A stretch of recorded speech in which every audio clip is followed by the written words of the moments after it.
हरे कृष्ण। महारानी कुंती जी के बारे में जानेंगे हम, और आज हम पहले भूमिका पढ़ लेते हैं। हरे कृष्ण।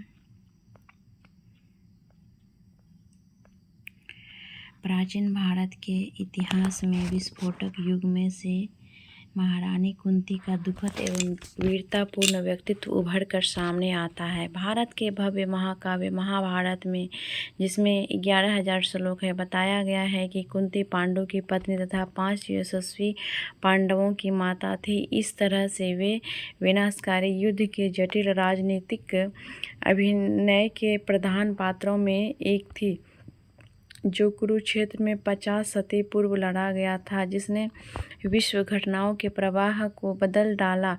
इस विभीषिका की शुरुआत का वर्णन महाभारत में इस प्रकार हुआ। पांडु इसलिए राजा बने क्योंकि उनका ज्येष्ठ भ्राता धृतराष्ट्र जन्मांध था, जिनके कारण उसे उत्तराधिकार से वंचित होना पड़ा। पांडु के सिंहासनासीन होने के कुछ काल बाद धृतराष्ट्र का विवाह गांधारी से हुआ, जिसके 100 पुत्र हुए। यह कौरव वंश का शासक परिवार था, जिसमें सबसे ज्येष्ठ दुर्योधन था तथा जो अतीव महत्वाकांक्षी तथा क्रूर था। इस बीच पांडु ने माद्री कुंती को अपनी पत्नी बना लिया।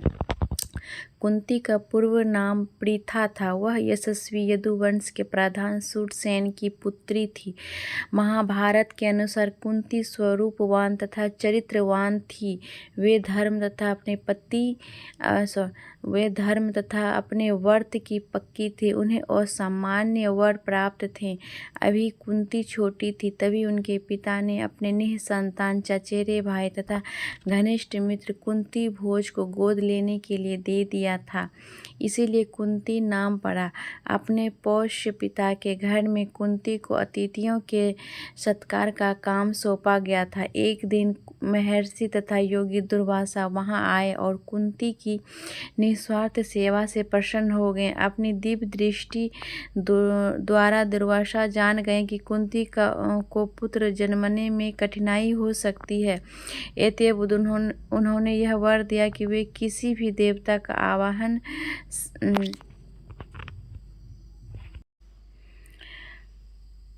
करके उससे संतान प्राप्त कर सकती है। कुंती से विवाहित हो जाने के बाद पांडु को यह शाप मिल गया कि वे संतान उत्पन्न नहीं कर सकते। अतएव उन्होंने सिंहासन का परित्याग कर दिया और अपनी पत्नियों सहित जंगल में चले गए। वहां कुंती को मिले विशेष वर से उन्हें 3 यशस्वी पुत्र हुए। सर्वप्रथम उन्होंने धर्मदेव का आवाहन किया, फिर दुर्वासा द्वारा बताई गई विधि से धर्मदेव की पूजा करके उसके साथ संगम किया तो एक बालक उत्पन्न हुआ। तभी आकाशवाणी हुई कि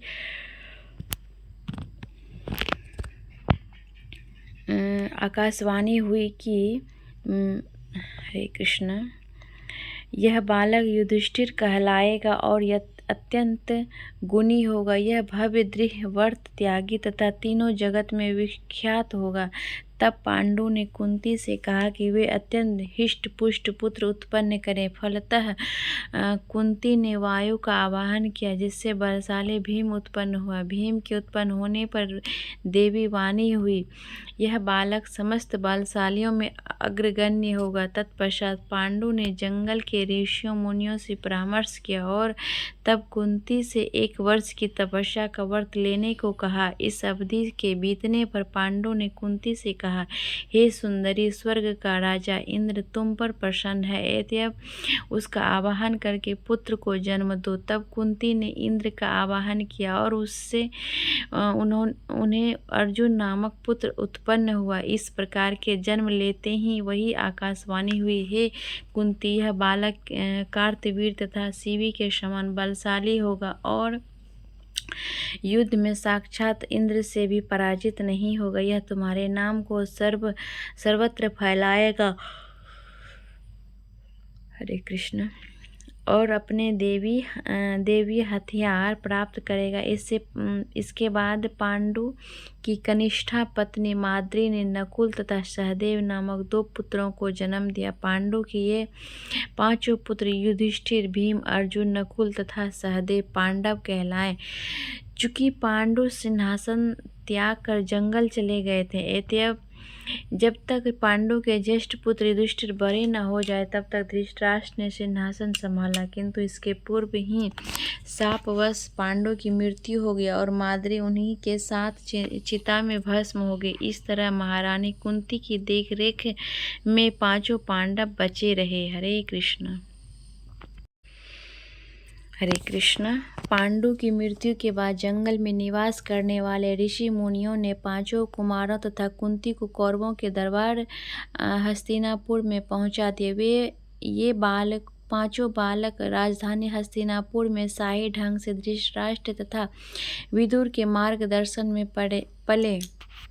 हरे कृष्ण।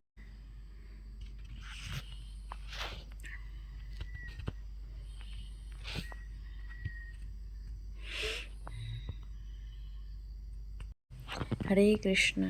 यद्यपि पहले धृतराष्ट्र युधिष्ठिर की ओर से राजकाल चलाते रहे, किंतु बाद में वे अपने ज्येष्ठ पुत्र दुर्योधन के अनुसार चलने लगे। दुर्योधन राज्य का भूखा था, वह युधिष्ठिर के स्थान पर स्वयं सिंहासन पर आरूढ़ होना चाहता था।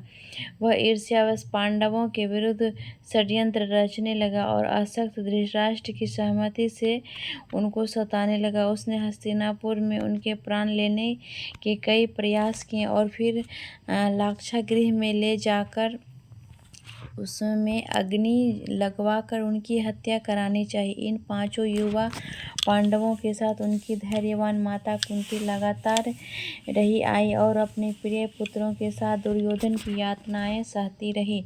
कुंती तथा पांडव बारंबार मृत्यु से बचते रहे, क्योंकि वे भगवान कृष्ण के प्रेम पूर्ण संरक्षण में थे, जिन्होंने अपनी पार्थिव लीलाएं संपन्न करने के लिए अवतार लिया था।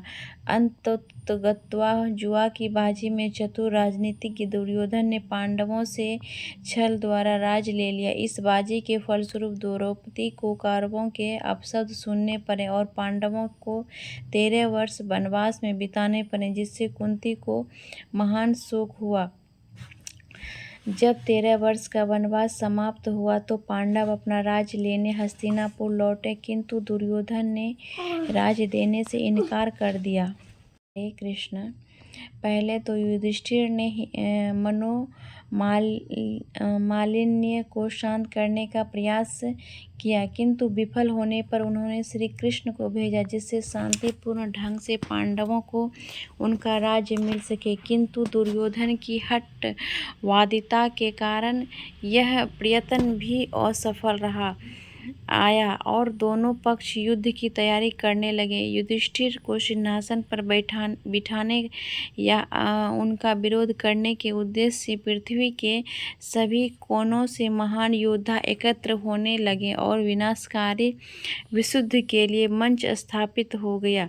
कुरुक्षेत्र के ऐतिहासिक मैदान में 18 दिनों तक घमासान युद्ध हुआ, जिसमें करोड़ों योद्धाओं में से केवल मुट्ठी भर ही बच पाए। केवल भगवान कृष्ण, पांचों पांडव तथा कुछ अन्य लोग इस हत्याकांड से बचे रहे। बदले की भावना से कौरवों में से बचे हुए अश्वत्थामा ने द्रौपदी के 5 सोते हुए पुत्रों की नृशंसता पूर्वक हत्या कर दी। इस तरह महारानी कुंती को अंतिम धक्का लगा। उनके पौत्र जाते रहे। अश्वत्थामा को जब पशु की तरह बांधकर घसीटते हुए पांडवों के खेमे में लाया गया तो द्रौपदी को उस पर अपार करुणा उमड़ आई, जिससे उसे छोड़ दिया गया। किंतु इस निर्लज अश्वत्थामा ने पांडवों के अंतिम उत्तराधिकारी को, जो भी अभी उत्तरा के गर्भ में था, मार डालने के प्रयास में उस पर ब्रह्मास्त्र चलाया। जब उत्तरा ने इस अस्त्र को अपनी ओर आते देखा तो वे दौड़कर कृष्ण की शरण में चली आई, जो द्वारिका के लिए प्रस्थान करने वाले थे। कृष्ण ने पांडवों तथा उनकी माता कुंती को उस अस्त्र की अनियंत्रित तपन तथा तेज को अपने सुदर्शन चक्र से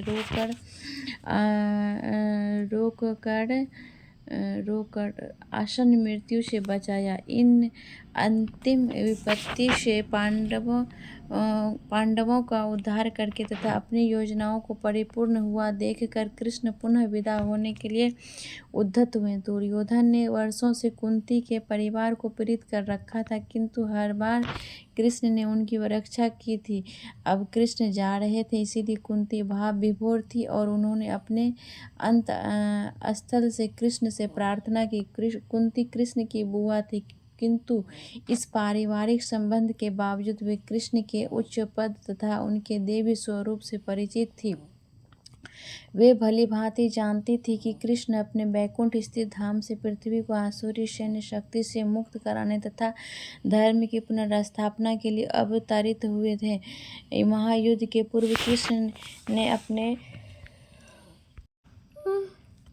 हरे कृष्ण महायुद्ध के पूर्व कृष्ण ने उनके पुत्र अर्जुन से सब कुछ बता दिया था और ये शब्द भगवत गीता के रूप में अमर है। हरे कृष्ण हरि बोल। हे भरतवंशी, जब भी और जहाँ भी धर्म का ह्रास होता है और अधर्म की प्रधानता होती है, उस समय मैं अवतार लेता हूँ साधु जनों का उद्धार करने तथा दुष्टों का संहार करने तथा धर्म की पुनर्स्थापना करने हेतु मैं युग युग में अवतरित होता हूँ। कृष्ण ने असाधु कौरवों का विनाश कराकर दुष्टों के संहार का उद्देश्य पूरा किया। तत्पश्चात पांडव शासन स्थापित करने के लिए उन्होंने युधिष्ठिर को सिंहासन पर आरूढ़ कराया और मारे गए योद्धाओं के कुटुंबियों को सांत्वना दिलाई। भगवान की आसन्न विदाई के दृश्य से महारानी कुंती की प्रार्थनाओं की भूमिका तैयार हुई। जब कुंती उनके रथ के पास जाकर उनको संबोधित करने लगी तो उनका अभिप्राय उन्हें हस्तिनापुर में रुकने के लिए तथा यदि कोई पांडव शासन से बदला लेना चाहे तो उससे रक्षा करने के लिए राजी करना था। हे प्रभु, आज आप हमसे विदा ले रहे हैं। हम आप ही की कृपा पर पूरी तरह आश्रित हैं। अब हमारी रक्षा करने वाला कोई दूसरा नहीं, जबकि सारे राजा हमसे शत्रुता रखते हैं। इस विनम्र निवेदन से हमें यह निष्कर्ष निकालने की भूल नहीं करनी चाहिए कि कुंती की प्रार्थनाएं स्वार्थपरक थी। यद्यपि उनके कष्ट सामान्य व्यक्ति की सहन शक्ति से अधिक थे, फिर भी वे उनके छुटकारे के लिए याचना नहीं कर रही थी, उल्टे वे उससे भी अधिक कष्ट भोगने के लिए प्रार्थना करती है, क्योंकि वे यह तर्क देती है कि उनके कष्ट कृष्ण के प्रति उनकी भक्ति को बढ़ाएंगे, जिससे उन्हें परम मोक्ष प्राप्त होगा। हे कृष्ण, आपने हमें विषाक्त भोजन, दावाग्नि और राक्षसों, दूषित सभा या वनवास के कष्टों तथा महान सेनापतियों द्वारा लड़े जाने वाले युद्ध से बचाया है। मेरी कामना है कि ये विपत्तियां बराबर आवे, जिससे हम आपका बारंबार दर्शन कर सकें, क्योंकि आपके दर्शन का अर्थ है कि हम बारंबार के जन्म मृत्यु से छूट जाएंगे। कुंती के इस शब्द तथा एक सरल महान साध्वी की आत्मा से निकले होने से हृदय की गहनतम दिव्य भावनाओं और बुद्धि की अत्यंत दार्शनिक तथा धर्मपरक अंतर्दृष्टियों को प्रकट करने वाले हैं। उनके शब्द ज्ञान से सने देवी प्रेम द्वारा प्रेरित प्रशंसित हैं। हे मधुपति, जिस तरह गंगा नदी बिना किसी अवरोध के निरंतर समुद्र की ओर प्रभावित होती है, उसी तरह मेरे आकर्षण को इधर उधर विचलित हुए बिना अपनी ओर बना रहने दे। कुंती द्वारा भगवान कृष्ण के स्वतः स्फुरित महिमा गान तथा आध्यात्मिक पथ का वर्णन महाभारत तथा श्रीमद् भागवत में अमर बन चुका है और हजारों वर्षों से इनका वाचन, श्रवण तथा गायन ऋषियों तथा दार्शनिकों द्वारा होता आया है। भागवत के प्रथम स्कंद में महारानी कुंती की प्रार्थनाएं 26 श्लोकों में 18वें श्लोक 18 से 43 तक दी हुई हैं और वे उत्कृष्ट दार्शनिक, धार्मिक तथा साहित्यिक रचना मानी जाती हैं। महारानी कुंती की शिक्षाएं नामक इस वस्तु में हरे कृष्ण शिक्षाएं नामक इस पुस्तक में ये प्रेरणादायक श्लोक तथा उन पर भक्ति वेदांत स्वामी प्रभुपाद द्वारा की गई प्रकाशन टीका दी गई है। यह टीका पहले 1962 में लिखी गई थी, किंतु प्रस्तुत पुस्तक में श्रील प्रभुपाद द्वारा दिए गए भाषणों में अव्यक्त व्याख्याओं को भी सम्मिलित कर दिया गया है। उन्होंने 1973 ईस्वी की वसंत ऋतु में इस्कॉन के लॉस एंजिलिस केंद्र में दिए गए इन भाषणों में इन श्लोकों का विस्तार से विवेचन किया। आशा है कि भक्ति वेदांत बुक ट्रस्ट का यह नवीन। हरे कृष्ण, हरि बोल। हरे कृष्ण, हरे कृष्ण, हरि बोल। हरे कृष्ण।